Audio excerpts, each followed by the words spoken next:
الحمدللہ رب العالمین والصلاة والسلام علی سید المرسلین اما بعد فاعوذ باللہ من الشیطان الرجیم بسم اللہ الرحمن الرحیم الصلاۃ والسلام علیک یا رسول اللہ وعلی آلک واصحابک یا حبیب اللہ الصلاۃ والسلام علیک یا نبی اللہ وعلی آلک واصحابک یا نور اللہ۔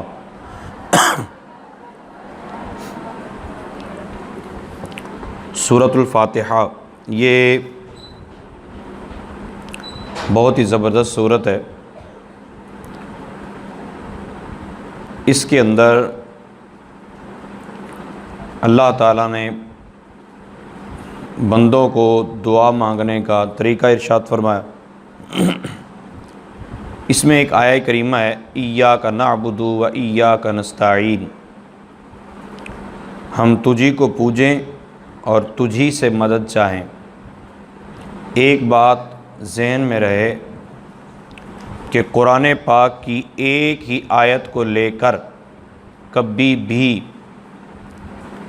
عقیدہ نہیں بنانا چاہیے، بلکہ پورے قرآن پاک کا مطالعہ ہو اور سلف صالحین نے تمام تفاسیر اور تمام علوم حاصل کیے، پھر ہمیں جو یکجا کر کے عقائد عطا فرمائے انہی کو ماننا اور انہی پر ایمان رکھنا ہمارے لیے ضروری ہے۔ بعض اوقات قرآن پاک کو پڑھ کر ہمیں یوں لگتا ہے کہ جو ہم سمجھ رہے ہیں وہ ٹھیک ہے اور جو بڑوں نے سمجھا وہ ٹھیک نہیں۔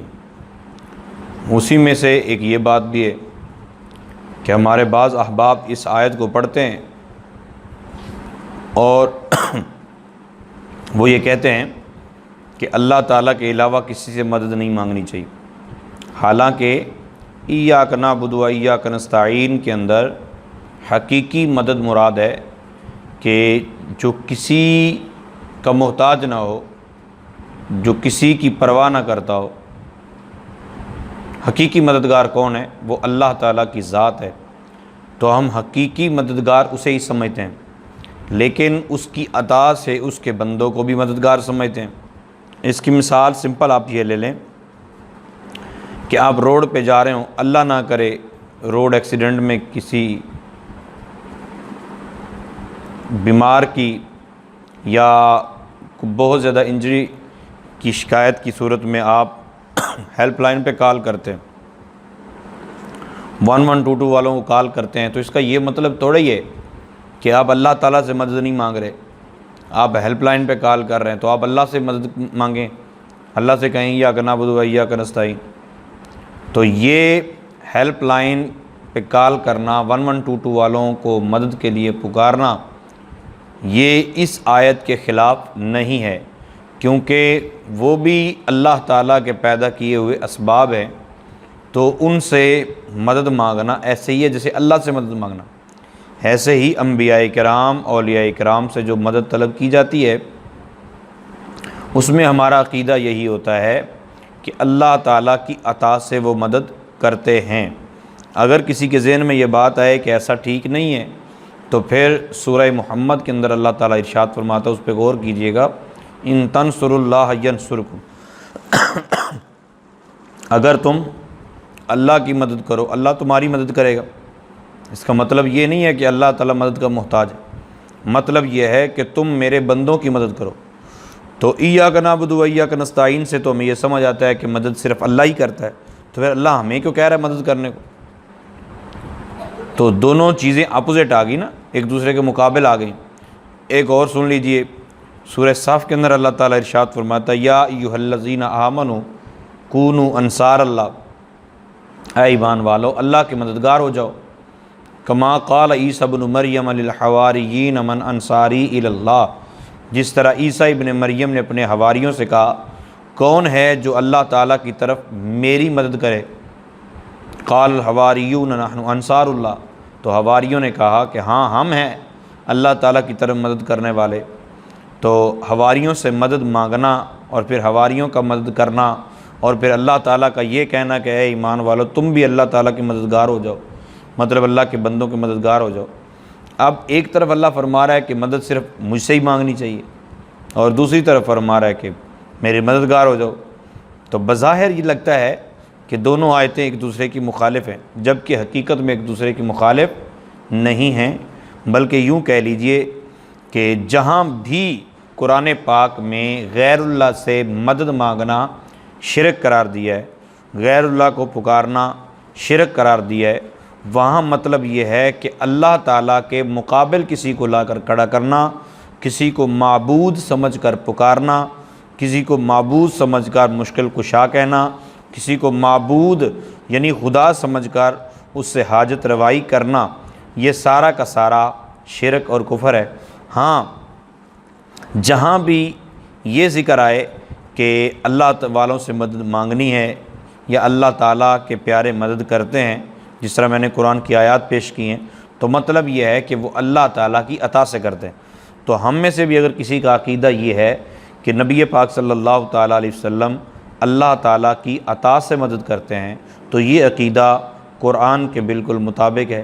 داتا علی حجویری، حضور سیدنا عبد القادر جیلانی رحمۃ اللہ تعالیٰ علیہ یا دیگر اولیاء کرام، مولا علی مشکل کشا رضی اللہ تعالیٰ عنہ، اگر ہم ان کو حاجت روا یا مشکل کشا سمجھتے ہیں تو عقیدہ یہ ہے کہ وہ اللہ تعالیٰ کی عطا سے کرتے ہیں، مستقل بذات ہم ان کو مددگار نہیں سمجھتے۔ تو ایاک نعبد و ایاک نستعین کے اندر جو بات ہے وہ مستقل ہے کہ مستقل طور پر مدد صرف اللہ تعالیٰ ہی کرتا ہے اور ہم اللہ تعالیٰ کی بارگاہ میں ہی ملتجی ہوتے ہیں۔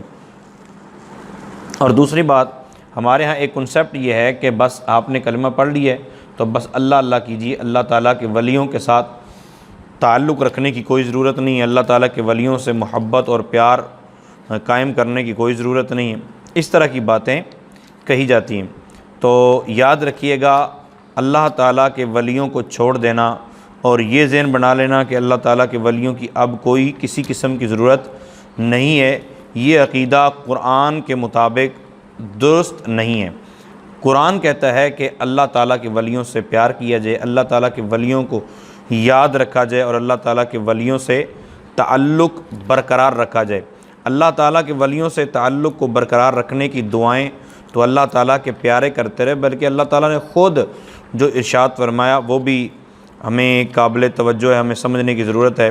اب دیکھیں نا، بندہ نماز پڑھ رہا ہے اور نماز پڑھتے ہوئے اللہ تعالیٰ سے ہم کلام ہے، اللہ تعالیٰ سے گفتگو کر رہا ہے، اور گفتگو کرتے ہوئے اللہ تعالیٰ کی بارگاہ میں یہ التجا کرتا ہے، مولا کریم ایاک نعبد و ایاک نستعین، کہ ہم تجھی کو پوجیں اور تجھی سے مدد چاہیں۔ اہدنا الصراط المستقیم، ہمیں سیدھے راستے پر چلا۔ تو پہلا راستہ یعنی الحمدللہ رب العالمین کہا، یہ بھی سیدھا راستہ ہے۔ اللہ کو الرحمن الرحیم کہا، یہ بھی سیدھا راستہ ہے۔ مالک یوم الدین کہا، یہ بھی سیدھا راستہ ہے۔ ایاک نعبد و ایاک نستعین، اگر کسی کے ذہن میں یہ ہے کہ صرف ایاک نعبد و ایاک نستعین پڑھ کر یا اس پر عقیدہ رکھ کر ہمیں کسی ولی نبی کی ضرورت نہیں رہتی، تو میرے پیارے یہ بہت بڑی خطا ہے۔ کیوں کہ اللہ تعالیٰ فرماتا ہے کہ پھر اس سے آگے بھی دعا مانگو۔ وہ دعا کیا مانگنی؟ وہ دعا یہ مانگنی ہے، اہدنا الصراط المستقیم، الہ العالمین ہمیں سیدھے راستے پر چلاؤ۔ اب یہاں بھی بات ختم نہیں ہوئی، آگے بات یہ ہے کہ کون سا سیدھا راستہ؟ صراط الذین انعمت علیہم، ان لوگوں کے راستے پر چلا جن پر تو نے اپنا انعام کیا۔ اب غور کرنے والی بات یہ ہے کہ یہ کن کا ذکر ہو رہا ہے؟ اللہ تعالیٰ فرماتا ہے فَأُولَٰئِكَ مَعَ الَّذِينَ أَنْعَمَ اللَّهُ عَلَيْهِم مِّنَ النَّبِيِّينَ وَالصِّدِّيقِينَ وَالشُّهَدَاءِ وَالصَّالِحِينَ۔ تو اس سے چار قسم کے لوگ مراد ہیں، انبیاء، صدیقین، شہداء اور صالحین۔ گویا بندہ نماز پڑھتے ہوئے اگر معانی و مفاہیم کو سمجھتا ہے تو اللہ تعالیٰ کی بارگاہ میں یہ التجا کر رہا ہوتا ہے، اے مولا مجھے اپنے انبیاء کے رستے پر چلا، صراط مستقیم پر چلا۔ کون صراط مستقیم ہے؟ کون سا؟ جو صرف تیرا راستہ ہے؟ نہیں، بلکہ اللہ کا راستہ ہے ہی وہ جو انبیاء کا راستہ ہے۔ مولا کریم مجھے صدیق اکبر کے راستے پہ چلا، مجھے عمر فاروق کے راستے پہ چلا، عثمان غنی کے راستے پہ چلا، امام حسن و حسین مولا علی کے راستے پہ چلا، کیونکہ وہ شہید ہیں نا، تو ان لوگوں کے راستے پر چلا۔ اور پھر سلف صالحین کا ذکر بھی کرتا ہے کہ مولا کریم داتا علی اجویری کے راستے پہ چلا، عبد القادر جیلانی کے راستے پہ چلا، کیونکہ ولی تو ان کو سب مانتے ہیں نا۔ تو اگر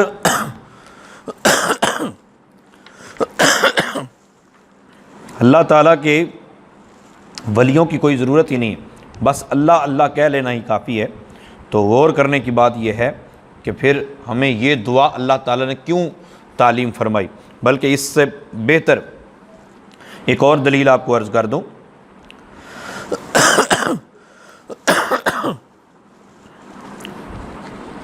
سورہ یوسف کے اندر اللہ تعالیٰ ارشاد فرماتا ہے حضرت یوسف علیہ السلام کی دعا کے متعلق۔ حضرت یوسف علیہ السلام اللہ کے نبی نے دعا کی، رب قد آتیتنی من الملک وعلمتنی من تعویل الاحادیث۔ یہ ساتھ ساتھ لکھ لیجئے، سورہ یوسف کی آیت نمبر 101، رب قد آتیتنی من الملک وعلمتنی من تعویل الاحادیث، اے میرے رب تو نے مجھے بادشاہت دی اور تو نے مجھے خوابوں کی تعبیر کا علم سکھایا، فاطر السماوات والارض، زمین و آسمان کو بنانے والا تو ہی ہے، انت ولی فی الدنیا والآخرہ، دنیا اور آخرت میں تو ہی میرا سہارا، تو ہی میرا لجپال، تو ہی میرا مالک، تو ہی میرا مشکل کشا، تو ہی میرا حاجت روا۔ یہ ساری باتیں کر لی۔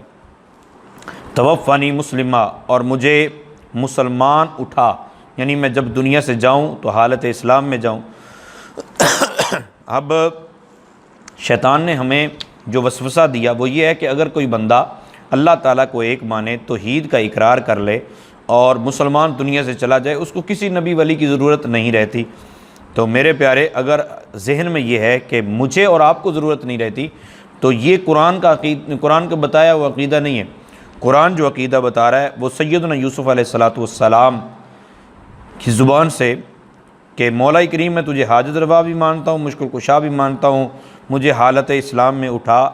یہ ساری باتوں کے باوجود میں کہتا ہوں وَأَلْحِقْنِي بِالصَّالِحِينَ، اور مجھے نیک لوگوں کے ساتھ کر دے۔ تو نیک لوگوں کی معیت کی دعا حضرت یوسف علیہ السلام نے بھی کی۔ اس پہ انشاءاللہ عز و جل باقاعدہ بیان بھی ہوگا کہ اولیاء اللہ کا تعلق، اولیاء اللہ سے نسبت ہمیں جوڑنی چاہیے۔ تو یہ سورہ فاتحہ تھی۔ اس کے متعلق یہ ذہن میں رکھیے کہ امام کے پیچھے سورۃ فاتحہ پڑھنے کی اجازت نہیں ہے۔ تنہا اگر کوئی بندہ نماز پڑھ رہا ہے یا کوئی بی بی نماز پڑھ رہی ہے تو تنہا فرض کی پہلی 2 رکعتوں کے اندر، سنت، وتر اور نفل کی ہر رکعت کے اندر سورۃ فاتحہ پڑھنا واجب ہے۔ یعنی اگر بھول کر چھوڑ بیٹھے تو سجدہ صاف کرنا پڑے گا اور نماز درست ہو جائے گی۔ امام کے پیچھے سورۃ فاتحہ پڑھنے کی اجازت نہیں ہے، کیونکہ سورہ اعراف کے آخر میں اللہ تعالیٰ ارشاد فرماتا ہے، یہ سورہ اعراف لکھ لیجئے نا، سورہ اعراف کے آخر میں اللہ تعالیٰ ارشاد فرماتا ہے وَإِذَا قُرِئَ الْقُرْآنُ فَاسْتَمِعُوا لَهُ وَأَنصِتُوا لَعَلَّكُمْ تُرْحَمُونَ۔ یہ آیت نمبر 204 ہے۔ یعنی امام کے پیچھے سورۃ فاتحہ نہ پڑھنے کی دلیل ہمارے پاس سب سے پہلے قرآن پاک سے، آیت نمبر 204 کہ جب قرآن پڑھا جائے تو اسے کان لگا کر سنو، یعنی آواز آ رہی ہو تو کان لگا کر سنو، اور اگر آواز نہیں آ رہی تو پھر خاموش رہو کہ تم پر رحم کیا جائے۔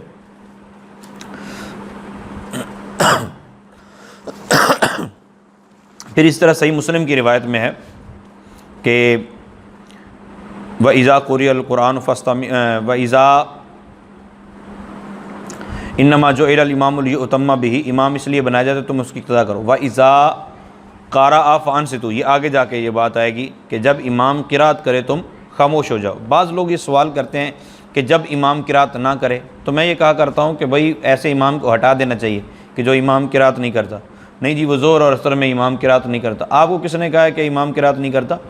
ظہر اور عصر میں بھی امام قرات کرتا ہے، بس فرق صرف یہ ہوتا ہے کہ آواز نہیں آتی۔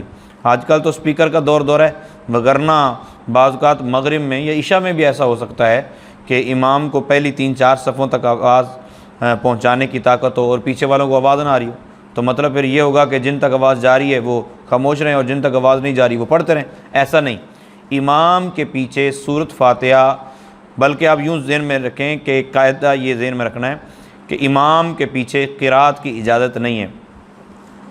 امام کی قرات ہی مقتدی کے لیے قرات ہے۔ قرات سے مراد قرآن پاک پڑھنا۔ اب کوئی کہے جی اتحیات بھی تو ہم اس کے پیچھے پڑھتے ہیں، اللہ اکبر بھی تو کہتے ہیں، تو ہم نے یہ کہا کہ صرف قرآن امام کے پیچھے پڑھنے کی اجازت نہیں ہے۔ اس کے بعد آپ سورہ بقرہ کو دیکھیے۔ سورہ بقرہ کی آیت نمبر 8، 9، 10، 11، 12 اور 13۔ ہمارے ہاں یہ ذہن ہے کہ جو بھی کلمہ پڑھتا ہے وہ پکا مومن ہے، جو بھی کلمہ پڑھتا ہے وہ پکا مومن ہے۔ قرآن کیا کہتا ہے؟ قرآن کہتا ہے وَمِنَ النَّاسِ مَن يَقُولُ آمَنَّا بِاللَّهِ وَبِالْيَوْمِ الْآخِرِ۔ آپ نے لکھ لی آیت نمبر 8، 9، 10، 11، 12، 13، یہ سورہ بقرہ کی۔ اللہ تعالیٰ نے ان کا ذکر کیا جو منہ سے تو کلمہ پڑھتے تھے لیکن اندر سے بغض رکھتے تھے۔ رب تعالیٰ نے فرمایا کچھ لوگ ایسے ہیں جو کہتے ہیں کہ ہم اللہ کو بھی مانتے ہیں اور آخرت کے دن کو بھی مانتے ہیں، اللہ کو مشکل کشا کہتے ہیں، حاجت روا کہتے ہیں، قیامت والے دن حساب کتاب ہوگا، ساری باتوں کو تسلیم کرتے ہیں۔ وما ہم بمؤمنین، اللہ تعالیٰ نے فرمایا محبوب وہ مومن نہیں ہیں۔ اچھا کیسے پتہ چلے گا وہ مومن ہیں کہ نہیں؟ کیسے پتہ چلے گا کہ یہ لوگ کون ہیں؟ تو آخر میں جا کے اللہ تعالیٰ نے ارشاد فرمایا وَإِذَا قِيلَ لَهُمْ آمِنُوا كَمَا آمَنَ النَّاسِ، جب ان سے یہ کہا جائے کہ تم ایمان لاؤ اس طرح جس طرح محبوب کے صحابہ ایمان لائے، تو آگے سے یہ کیا کہتے ہیں؟ قَالُوا أَنُؤْمِنُ كَمَا آمَنَ السُّفَهَاءُ، کیا ہم اس طرح ایمان لائیں جس طرح بیوقوف لوگ ایمان لائے؟ تو رب تعالیٰ نے ارشاد میں خبردار الا انہم ہم السفہاء ولکن لا یعلمون، کسی نے میرے محبوب کے غلاموں کو یہ کہا کہ وہ بیوقوف، بلکہ ایسا کہنے والے خود بیوقوف ہیں۔ تو یاد رکھیے گا ہمیں اپنے ایمان کو اس طرح بنانا ہے، اپنے ایمان کو اس انداز پر لے کر چلنا ہے جس انداز سے صحابہ کرام نے اپنے ایمان کو متعارف کروایا۔ ایک تو یہ آیات ہو گئی، اور دوسرا اسی پارے کے آخر میں سورہ بقرہ کی آیت نمبر 137 لکھ لیجئے۔ سورہ بقرہ کی آیت نمبر 137 137 فَإِنْ آمَنُوا بِمِثْلِ مَا آمَنْتُمْ بِهِ فَقَدِ اهْتَدَوْا۔ اللہ تعالیٰ نے محبوب پاک علیہ السلام کے غلاموں کو مخاطب کیا اور فرمایا اگر وہ بھی یعنی یہود و نصارہ بھی اس طرح ایمان لے آتے جس طرح تم ایمان لائے ہو تو وہ ہدایت پا جاتے، اگر لے آئیں تو ہدایت پا جائیں گے۔ اب ٹھنڈے دماغ سے بیٹھ کے جب بھی کبھی بحث ہو کسی سے، پہلی بات تو یہ ہے کہ ان چکروں میں پڑھنے کی ضرورت نہیں ہے، اپنا عقیدہ مضبوط رکھیے۔ دوسری بات یہ ہے کہ اگر کوئی آپ کو چھیڑ چھاڑ کرتا ہے کہ دیکھو جی نبی پاک صلی اللہ تعالیٰ علیہ وسلم کو تو دیوار کے پیچھے کا پتہ نہیں ہے، اگر پتہ ہوتا تو پھر 70 قاری کیوں شہید ہو جاتے، اگر نبی کو علم غیب ہوتا تو فلاں کیوں ہو جاتا، اگر نبی کو پتہ ہوتا تو یہ کیوں ہو جاتا، اگر نبی کو پتہ ہوتا تو یہ کیوں ہو جاتا۔ تو جو بھی ایسی گفتگو کرنے لگے کہ نبی ہمارے جیسے بشر ہیں، ان کی شادیاں بھی ہوئی، ان کے خون بھی نکلے، تو یہ ہوا تو وہ ہوا تو فلاں ہوا، اس سے صرف اتنا پوچھیں کہ آپ یہ بتاؤ کیا یہ انداز صحابہ کا ہے؟ کسی صحابی نے رسول پاک صلی اللہ تعالی علیہ وسلم کا تعارف یوں کروایا ہو کسی کو، جا کر کسی عیسائی کے پاس اسلام کی دعوت دینے گئے ہوں، کسی یہودی کو اسلام کی دعوت دینے گئے ہوں اور ان کو جا کے یہ بولا ہو کہ جناب ہمارے نبی کا کلمہ پڑھ لو کیونکہ ہمارے نبی تو وہ ہیں جو دیوار کے پیچھے کو بھی نہیں جانتے، ہمارے نبی تو وہ ہیں جو 70 قاریوں کو بھیج کر شہید کروا دیتے ہیں، ان کو پتہ ہی نہیں چلتا، ہمارے نبی کو تو علم غیب ہی نہیں ہے، ہمارے نبی کو تو کچھ پتہ ہی نہیں ہے، ہمارے نبی کو کل کیا ہونے والا یہ نہیں پتہ، ہمارے نبی کو معاذ اللہ یہ بھی نہیں پتہ کہ ماں کے پیٹ میں کیا ہے۔ اگر یوں باتیں صحابہ سے ثابت ہیں کہ صحابہ نے یوں بیان کر کر کے اپنے نبی کا تعارف پیش کیا ہے تو ٹھیک ہے، پھر ہم بھی اس پر عمل کر لیتے ہیں۔ اور اگر ایسا نہیں ہے، اور یقیناً ایسا نہیں ہے، بلکہ صحابہ کرام تو نبی پاک صلی اللہ تعالیٰ علیہ وسلم سے ٹوٹ کر پیار کرتے۔ رسول پاک صلی اللہ علیہ وسلم کا ایک بڑا زبردست فرمان حضرت ابو ہریرہ رضی اللہ عنہ کے متعلق وہ روایت ہے، آپ نے سنی ہوگی، یہ بخاری شریف کی روایت، اس کا یاد رکھیے گا، لکھ لیجئے بخاری شریف، اس میں آپ کو حدیث نمبر بھی عرض کر دوں گا بعد میں، کہ بخاری شریف کی صحیح مسلم کے اندر بھی روایت موجود ہے کہ حضرت ابو ہریرہ رضی اللہ تعالیٰ عنہ کو رسول پاک صلی اللہ علیہ وسلم نے مال پر چوکیدار بنایا۔ یہ آیت الکرسی کے متعلق بڑی مشہور روایت ہے۔ تو چور آیا، چوری کر کے نکلنے لگا تو ابو ہریرہ رضی اللہ عنہ نے پکڑ لیا، وہ قسمیں دے کے اپنے بہانے لگا کر چلا گیا۔ سرکار دو عالم صلی اللہ علیہ وسلم نے حضرت ابو ہریرہ سے خود پوچھا، ابو ہریرہ بتاؤ پھر رات والے چور کا کیا بنا، رات والے قیدی کا کیا بنا؟ مطلب یہ ہے کہ ایک صرف چور نہیں بلکہ سرکار کو یہ بھی پتا تھا کہ ابو ہریرہ نے اس کو پکڑ لی تھا، اسیر، قیدی۔ تو ابو ہریرہ نے آگے سے یہ نہیں کہا یا رسول اللہ آپ کو کیسے پتا، آپ کو تو میں تو چوکیدار تو میں تھا، آپ کو تو پتہ ہی نہیں۔ نہیں، ایسا نہیں ہوا، بلکہ ابو ہریرہ رضی اللہ عنہ نے بتایا کہ یا رسول اللہ وہ اسی طرح اس نے مجھے عرض کیا تو میں نے چھوڑ دیا۔ سرکار نے فرمایا جھوٹ بول کر گیا، آج پھر آئے گا۔ مطلب جو پیچھے ہو چکا ہے سرکار وہ بھی جانتے ہیں، اور جو آگے ہونے والا ہے سرکار وہ بھی جانتے ہیں۔ تو جس آیت کے اندر قرآن پاک کی یہ ہے کہ کل کیا ہونے والا ہے کوئی نہیں جانتا، اس سے مراد میرا یا آپ کا ہے کہ میں اور آپ نہیں جانتے۔ اللہ تعالیٰ کے پیاروں کو اللہ تعالیٰ عطا فرما دیتا ہے، اللہ تعالیٰ اپنے نبیوں کو علم غیب بھی عطا فرما دیتا ہے۔ اس پہ باقاعدہ آیات میں پیش کروں گا۔ تو اپنا عقیدہ اس طرح کا بنائیے جس طرح کا صحابہ کا۔ تو صحابہ تو بات بات پہ نبی پاک صلی اللہ علیہ وسلم کی تعریف و توصیف کیا کرتے تھے۔ اللہ عمل کی توفیق عطا فرمائے۔ اچھا، اس کے بعد آپ آ جائیے سورہ بقرہ کی آیت نمبر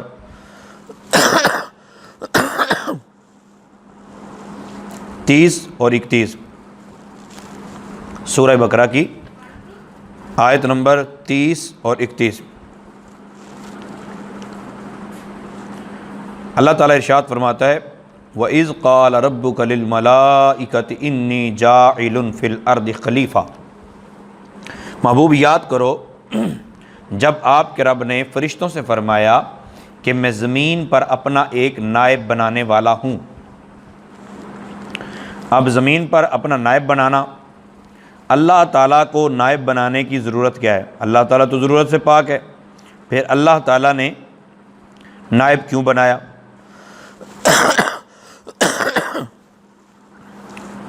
نائب کیوں ہوتا ہے؟ یاد رکھیے، نائب اس لیے ہوتا ہے کہ اصل کہیں چلا جائے تو نائب کام سنبھال لے، اصل کی سلطنت ختم ہو جائے، اصل چھٹی کر کے چلا جائے، اصل تھک جائے تو پھر جو ہے نائب اس کی جگہ کام کرے۔ اللہ تعالیٰ بے پرواہ ہے، نہ وہ تھکتا ہے، نہ وہ سوتا ہے، نہ وہ کہیں جاتا ہے، ساری کائنات اسی کی ہے، وہ ہر چیز کا مالک و مختار ہے۔ پھر نائب کیوں بنایا؟ تو نائب کی ضرورت اللہ تعالیٰ کو نہیں بلکہ نائب کی ضرورت ہمیں ہے۔ تو اللہ تعالیٰ نے ہمیں یہ طریقہ بتایا۔ شیطان یہ وسوسہ ذہن میں ڈالتا ہے جب اللہ تعالیٰ سب کچھ کر سکتا ہے، جب اللہ تعالیٰ سب کچھ دے سکتا ہے تو پھر کسی اور سے مانگنے کی ضرورت کیا ہے؟ ٹھیک ہے، اللہ تعالیٰ سے ہی مانگنا چاہیے۔ تو میرے پیارے بات بالکل ٹھیک ہے، اللہ تعالیٰ سے ہی مانگنا چاہیے، مگر یہ رب تعالیٰ نے ہی ہمیں بتایا ہے کہ میں سارا کچھ خود کر سکتا ہوں، مگر میں ایک تعلیم دے رہا ہوں تمہیں کہ میں نے اپنا ایک نائب بنایا۔ اپنا نائب کس کو بنایا؟ اپنا نائب حضرت آدم علیہ السلام کو بنایا، کبھی نائب بنایا ہے حضرت داؤد علیہ السلام کو، یا داؤد انا جعلناک خلیفۃ فی الارض، اور پھر نبی پاک صلی اللہ علیہ وسلم کو بھی اپنا نائب بنایا۔ مطلب انبیاء سارے کے سارے اللہ تعالیٰ کا نائب ہیں۔ اچھا، نائب جو ہوتا ہے اس کو طاقتیں وہی حاصل ہوتی ہیں جو اصل کو ہوتی ہیں، فرق صرف یہ ہے کہ جو اصل ہوتا ہے وہ کسی کا محتاج نہیں ہوتا اور نائب اصل کا محتاج ہوتا ہے۔ تو اللہ تعالیٰ نے انبیاء کرام کو اپنا نائب بنایا۔ دیکھیں نا، اگر کوئی آپ پہ اعتراض کرے کہ اللہ تعالیٰ جب سب کی خود سنتا ہے، سب کو خود دے سکتا ہے، پھر کسی غیر سے مانگنے کی ضرورت کیا ہے؟ تو اس سے پوچھیں کہ بتاؤ اللہ تعالیٰ روح قبض کر سکتا ہے نا سب کی، اور کرتا بھی ہے، قرآن پاک میں موجود ہے کہ اللہ تعالیٰ موت دیتا ہے۔ تو اللہ تعالیٰ سب کی روح خود قبض کر سکتا ہے؟ وہ بولے گا جی کر سکتا ہے۔ تو اس سے پوچھو بتاؤ پھر قل یتوفاکم ملک الموت الذی وکل بکم، اللہ تعالیٰ نے اس کام کے لیے فرشتے کو کیوں رکھا؟ پھر اس سے پوچھیے ہواؤں کو چلا سکتا ہے نا اللہ تعالیٰ خود؟ جی بالکل چلا سکتا ہے۔ پھر ہواؤں کو چلانے کے لیے فرشتے کیوں رکھے؟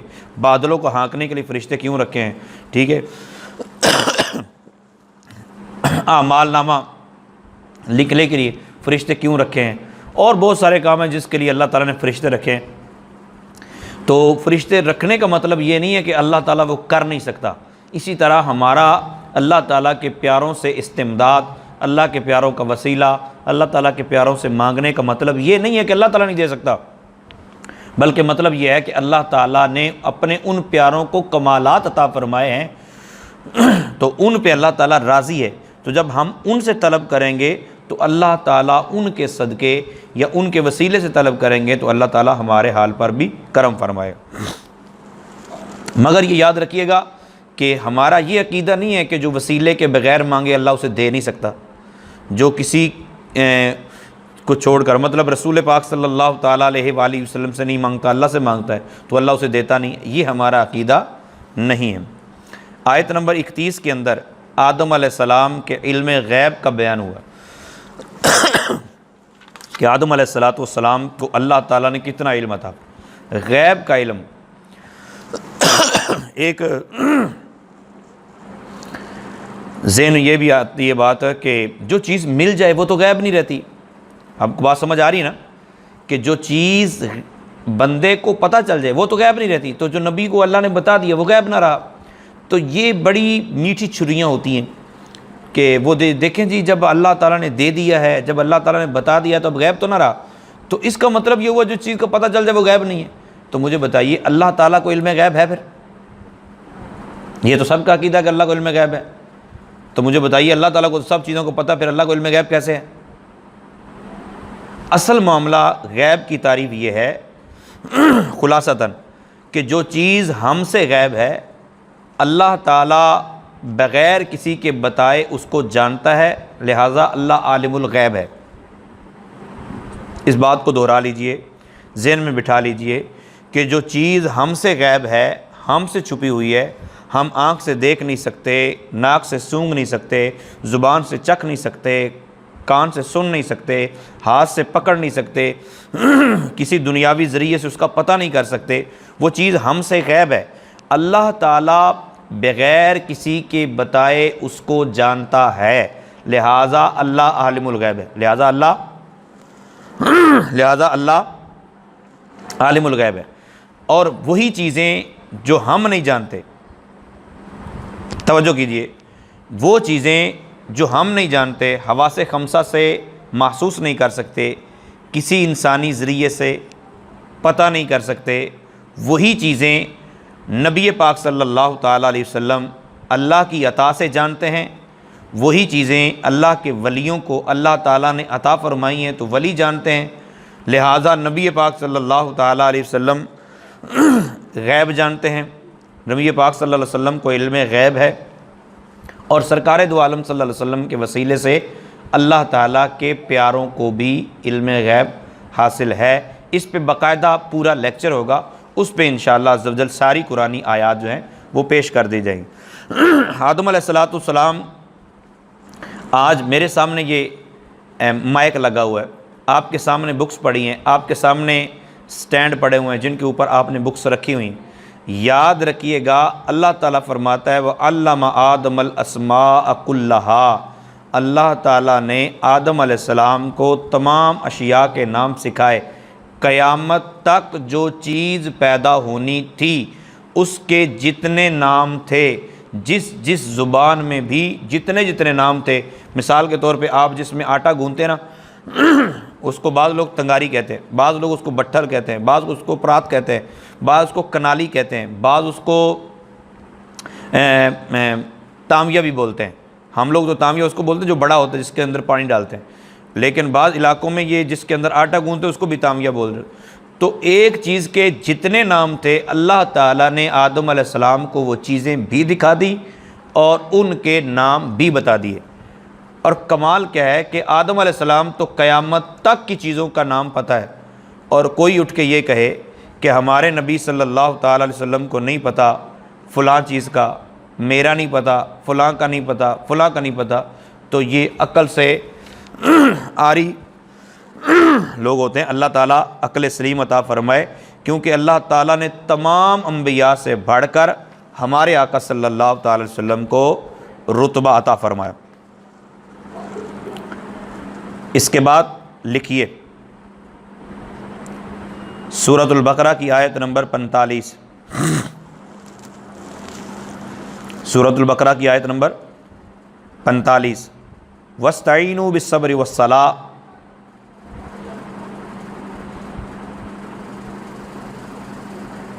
اور صبر اور نماز سے مدد چاہو، صبر اور نماز سے مدد چاہو۔ اب کوئی آپ کو کہتا ہے نہیں جی مدد صرف اللہ سے مانگنی چاہیے، اسے پیار سے بولیں کہ مجھے صرف یہ بتا دو کہ آیت نمبر 45 کے اندر اللہ فرماتا ہے صبر اور نماز سے مدد چاہو، بتاؤ کہ صبر خدا ہے، نماز خدا ہے؟ وہ بولے گا نہیں، صبر اور نماز کے وسیلے سے اللہ تعالیٰ سے مدد مانگو۔ تو اس کا پھر بھی ہمارا موقف ٹھیک ہو گیا کہ وسیلہ دینا بالکل جائز ہے۔ تو جب نماز اور صبر کا وسیلہ دیا جا سکتا ہے تو پھر آمنہ کے لال کا وسیلہ کیوں نہیں دیا جا سکتا؟ اس کے بعد آپ آ جائیے آیت نمبر 48، آیت نمبر 48 کے اندر، اور اسی طرح آگے جا کے بھی ایک آیہ کریمہ اسی سے ملتی جلتی آئے گی۔ یہ آیت نمبر 48 اس کا لکھ لیجئے کہ موقف اس سے کیا ثابت ہوتا ہے؟ ثابت اس سے یہ ہو رہا ہے کہ قرآن پاک کی ایک ہی آیت کو پڑھ کر کوئی عقیدہ بنا لینا یہ درست بات نہیں ہے۔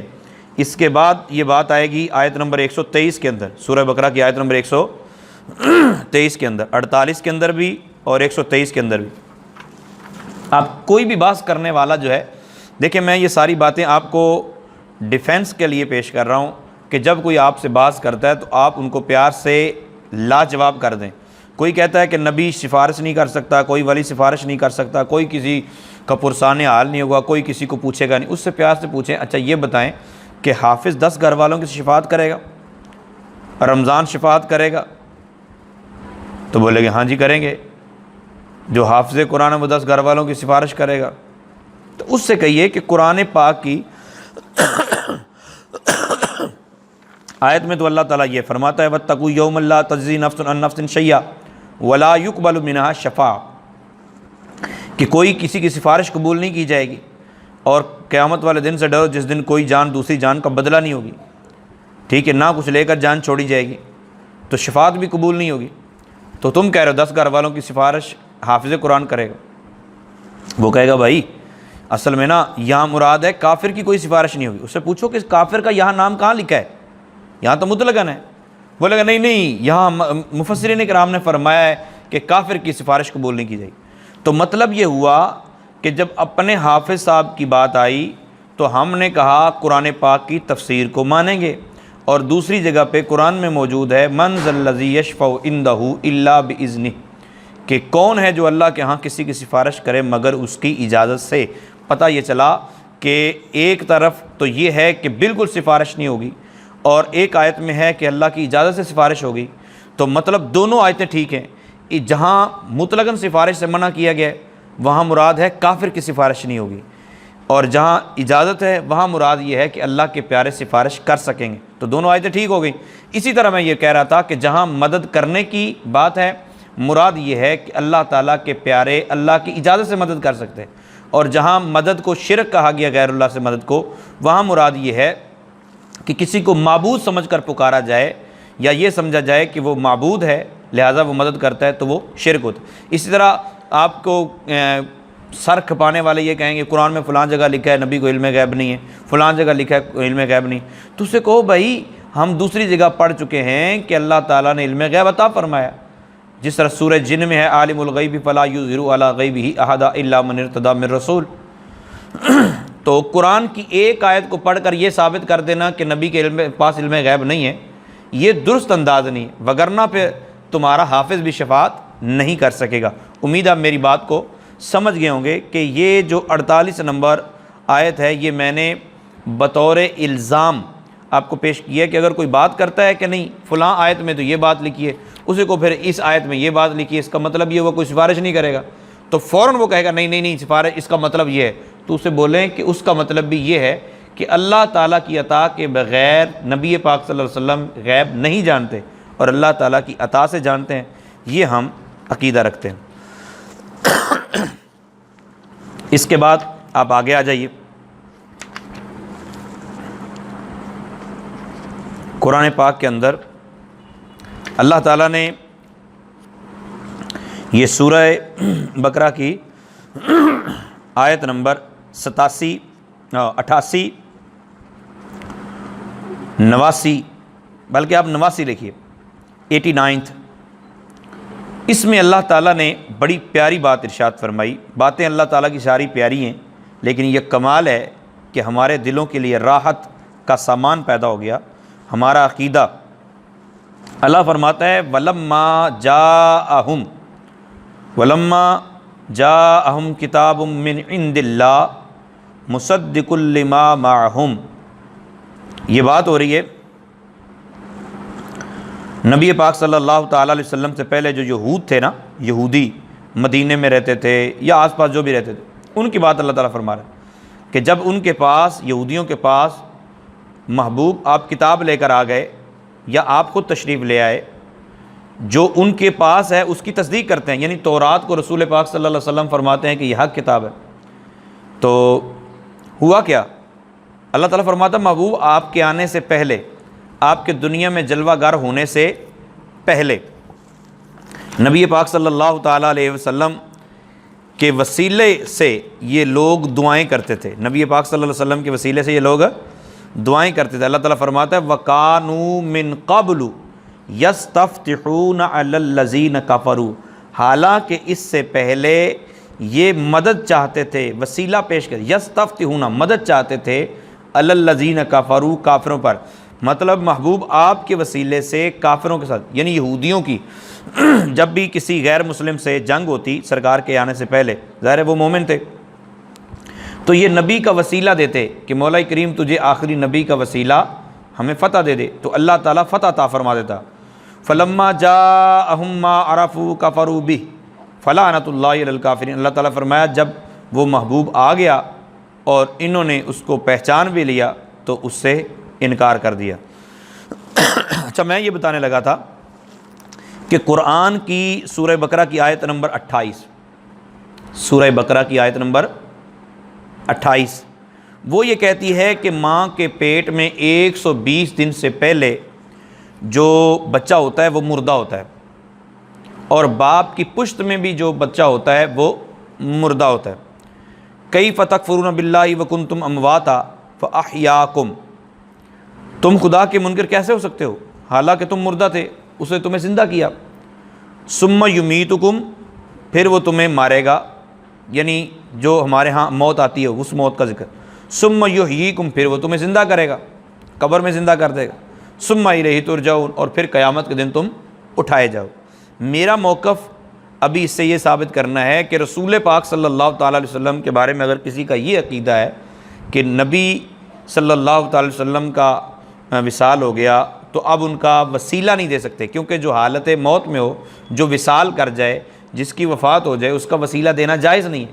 تو میں یہ پوچھنا چاہتا ہوں کہ رسول پاک صلی اللہ تعالیٰ علیہ وسلم 120 دن سے پہلے اپنی امی جان کے شکم اطہر میں حالت موت میں ہی تھے، ٹھیک ہے نا، اور حضرت آدم علیہ السلام سے لے کر حضرت عبداللہ رضی اللہ تعالیٰ عنہ تک بھی نبی پاک صلی اللہ تعالیٰ علیہ وسلم حالت موت میں تھے۔